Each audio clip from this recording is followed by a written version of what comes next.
On ne crée pas simplement un déménagement du jour au lendemain en se remettant dans la même boîte.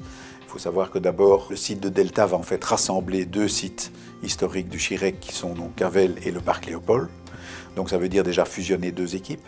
L'objectif, c'est évidemment de beaucoup mieux se connaître pour ne pas arriver à Delta en deux groupes qui ont encore des spécificités différentes, alors qu'il est clair que le personnel sera intégré, que le nursing sera intégré et que donc les médecins doivent eux aussi arriver à une communion de travail un petit peu plus complexe qu'elle ne l'est maintenant. Il faut savoir qu'en même temps que cette fusion d'équipes, il y a une restructuration de la façon de travailler avec des départements plus transversaux, plus pluridisciplinaires, intégrant les différents métiers toujours autour du patient. Donc il y a beaucoup de défis qui vont se faire en même temps. Tous nos sites ont une autonomie propre, c'est-à-dire une personnalité propre, une façon de travailler qui leur est propre. Et cela a toujours été facilité et nous permet de recevoir tout type de clientèle. Ici, nous allons devoir apprendre à deux sites à travailler en commun de la même façon. Ce qui veut dire qu'à partir de maintenant, nous sommes à J0 et nous commençons à faire travailler les équipes, à les faire correspondre, à échanger même des chefs. On est pour l'instant encore avec un esprit qui est un petit peu celui des silos. C'est une façon de fonctionner, je dirais, qui va plutôt essayer de traiter et de mettre ensemble les gens qui traitent le même type de pathologie ou le même type de patient à un moment donné. Ça, c'est ce qu'on appelle mettre de la transversalité dans le processus. Alors ça implique des réformes de structure derrière, puisque les services restent vivant. Par contre, on crée une structure qui va chapeauter l'ensemble pour favoriser le travail en commun et donc aussi les économies d'échelle par rapport à la fluidité que ça peut amener. Donc, on va faciliter les admissions, les endroits où le patient peut se retrouver, le personnel. Nous avons étudié les distances à parcourir pour le personnel entre la chambre la plus distante par rapport au lieu de réunion, etc.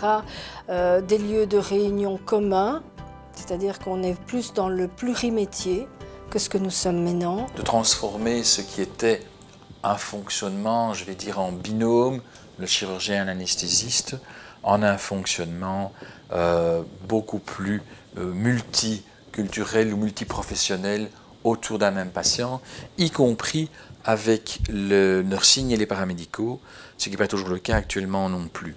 Alors effectivement, on va former des gens.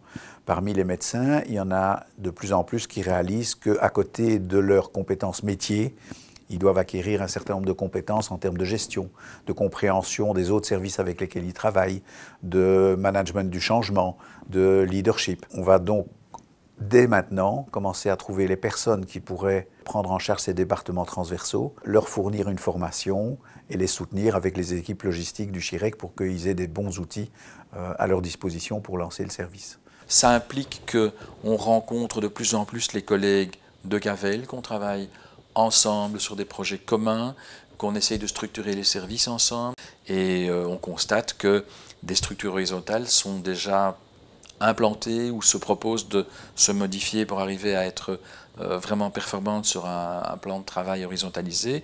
Le plus bel exemple, c'est le pôle des neurosciences qui a été lancé par les neurologues et les neurochirurgiens du Parc et de Cavel ensemble pour arriver à Delta dans une structure commune de pôle de neurosciences et plus de services disséminés entre les différentes fonctionnalités qui tournent autour du système nerveux. Le travail en commun qui ne va pas être facile puisque des équipes vont se retrouver chacune dans leur service, mais par exemple le bloc opératoire va réunir les deux services, ce qui veut dire plus d'une centaine de salariés, plus une centaine de médecins. Donc ça veut dire qu'il faut certainement considérer que cette période de 3 ans jusqu'en 2017 est plutôt courte en termes de préparation pour avoir une équipe homogène et qui fonctionne de façon intéressante.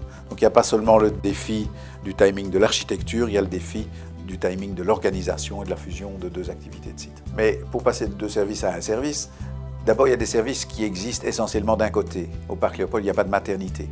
Donc déjà, pour le pôle mère-enfant, je dirais il y a des facilités puisque historiquement, il n'était que sur un des deux sites. Quand il y a ce que quelqu'un pourrait considérer comme des doublons, pour nous, c'est des synergies et des renforcements d'équipe. On cherche, avec un promoteur, à trouver une solution pour le maintien de la polyclinique sur le site, ou en tout cas tout à fait à proximité, avec le moins de nuisances possible, le moins de perte de temps possible entre le moment où on va quitter et le moment où cette polyclinique sera fonctionnelle. Nous allons garder un quart des superficies de Cavel qui vont être consacrées à ce qu'on pourrait appeler de la polyclinique et de la clinique de jour. Donc ça veut dire qu'il y aura un pôle de consultation, un pôle de radiologie de base, un pôle de prélèvement de laboratoire. Et puis on va ajouter probablement un certain nombre, dans le domaine des cliniques de jour, des activités qui d'une part ne demandent ni hospitalisation, puisqu'il n'y aura plus de nuitées sur le site de Cavel, ni une stérilisation importante, mais où la proximité est importante. Par exemple, une clinique de jour oncologique, c'est-à-dire un patient cancéreux qui fait ses traitements de façon régulière, qui à un moment où il est affaibli, on estime que la proximité va être un facteur important. Clinique de jour de revalidation, puisque là aussi, de plus en plus d'activités médicales vont se faire en dehors des murs de l'hôpital aigu, et donc avoir des relais pour ce genre d'activité sur le site.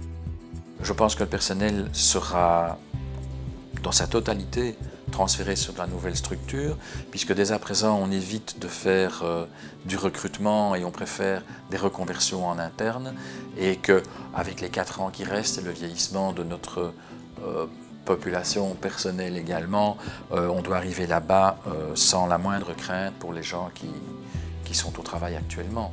Je pense que pour eux aussi c'est un magnifique challenge de démarrer dans un nouvel outil. Je pense qu'il ne faut jamais avoir peur du changement, surtout quand c'est pour aller vers mieux.